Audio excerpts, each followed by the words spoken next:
আপনি শুনছেন গল্পের ভুবন, ড্রিমস অব ওয়ার্ল্ডের আজকের এপিসোড কালো মাকড়সার জালের আড়ালে। এক শীতের সন্ধ্যায় যখন শহরের কোলাহল ধীরে ধীরে স্তব্ধ হয়ে আসছিল, তখন আদনান তার নতুন চাকরি নিয়ে এক অদ্ভুত গ্রামের পথে রওনা দিয়েছিল। গ্রামটির নাম মায়াজাল। নামটা শুনেই কেমন একটা রহস্যময় অনুভূতি হয়। আদনান ছিল একজন আর্কিওলজিস্ট, যার কাজ ছিল প্রাচীন ধ্বংসাবশেষ খুঁজে বের করা। মায়াজালে তার কাজ ছিল একটি পরিত্যক্ত জমিদার বাড়িতে নতুন কোনো নিদর্শন আছে কিনা তা খুঁজে দেখা। আদনান ছিল একজন ধর্মপ্রাণ ও বিজ্ঞান মনস্ক যুবক, কিন্তু মায়াজালের জমিদার বাড়িতে পা রাখার পর তার বিশ্বাসে চিড় ধরতে শুরু করল। জমিদার বাড়িটা ছিল বিশাল, লতানো গাছপালা আর মাকড়সার জালে ঢাকা। দেখলেই কেমন একটা গা ছমঝম অনুভূতি হতো।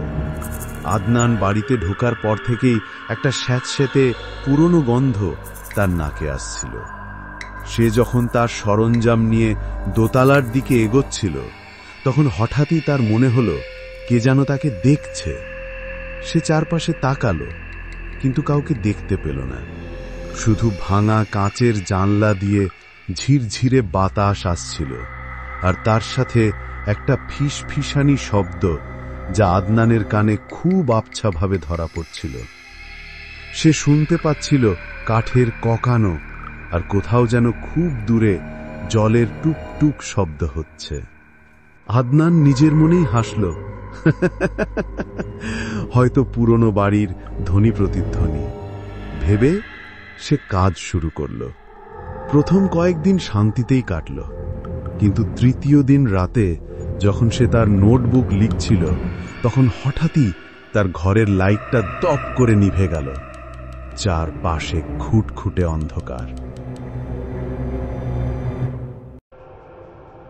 আদনান টর্চ জ্বালিয়ে দেখল বিদ্যুতের কোনো সমস্যা হয়নি, শুধু তার ঘরের লাইটটাই নিভেছে।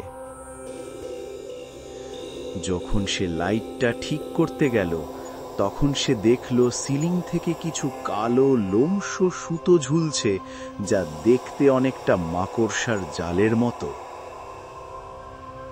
আদনান বিস্মিত হল। এত ঘন জাল মাত্র কিছুক্ষণ আগেও ছিল না। সে যখন টর্চ ঘুরিয়ে জালগুলো দেখছিল, তখন তার চোখ গেল ঘরের এক কোণে। সেখানে একটি বিশাল আকৃতির কালো মাকড়সার মতো কিছু একটা দেয়ালের সাথে লেপ্টে আছে। তার চোখগুলো জ্বলন্ত অঙ্গারের মতো লাল। আদনান মুহূর্তের জন্য জমে গেল। তার হাত থেকে টর্চ পড়ে গেল, আর ঘর আবার অন্ধকারে ডুবে গেল। সে দৌড়ে ঘর থেকে বেরিয়ে এলো। নিচতলায় নেমে আদনান হাঁপাতে হাঁপাতে বসল। সে নিজেকে বোঝানোর চেষ্টা করল যে এটা শুধুমাত্র তার মনের ভুল, ক্লান্তির কারণে সে এমনটা দেখছে। কিন্তু সেদিনের পর থেকে তার রাতগুলো যেন বিভীষিকাময় হতে শুরু করল।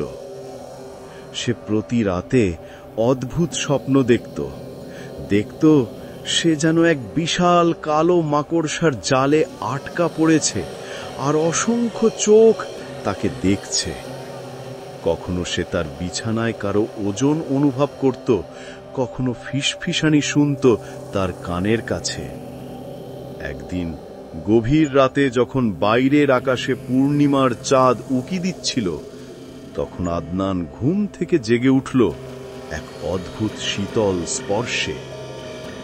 সে চোখ খুলে দেখল তার ঘরের মেঝে জুড়ে অসংখ্য কালো মাকড়সা কিলবিল করছে।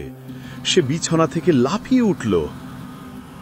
এরপর সে দেখল ঘরের কোণ থেকে সেই বিশাল কালো মাকড়সার মতো আকৃতিটা এবার তার দিকে এগিয়ে আসছে। আদনান অনুভব করল তার শরীর অবশ হয়ে আসছে। সে চিৎকার করতে চাইল, কিন্তু তার গলা থেকে কোনো শব্দ বের হল না। সেই বিশাল আকৃতিটা ধীরে ধীরে আদনানের দিকে এগিয়ে এলো। তার প্রতিটি লোমশ পা মেঝের ওপর সরসর শব্দ করছিল। আদনান শেষবারের মতো অনুভব করল এক শীতল মাকড়সার জালের মতো কিছু তাকে জড়িয়ে ধরছে। সে দিনের আলো দেখার আশা সম্পূর্ণ হারিয়ে ফেলেছিল। পরের দিন সকালে গ্রামের কিছু লোক আদনানের খোঁজ নিতে জমিদার বাড়িতে গেল। তারা আদনানকে তার বিছানায় অচেতন অবস্থায় পেল। তার শরীর ছিল নিথর, আর সারা শরীরে অসংখ্য মাকড়সার জালের মতো কিছু জড়ানো। তার চোখের মণি ছিল স্থির, যেন সে কোনো ভয়ঙ্কর দৃশ্য দেখে পাথর হয়ে গেছে। গ্রামবাসীরা প্রথমে এগিয়ে আসতে ভয় পেল। তারা ফিসফিস করে বলাবলি করছিল, সেই অভিশপ্ত জমিদার মাকড়সার রূপ ধরে ফিরে এসেছে। আদনানের এই অভিজ্ঞতা আমাদের শিখিয়েছিল, পৃথিবীর কিছু রহস্য বিজ্ঞান দিয়ে ব্যাখ্যা করা যায় না, আর কিছু ভয়ঙ্কর সত্য আমাদের কল্পনাও অতীত। এই ছিল ড্রিমস অব ওয়ার্ল্ডের আজকের এপিসোড, কালো মাকড়সার জালের আড়ালে। কিন্তু গল্প এখানেই শেষ নয়।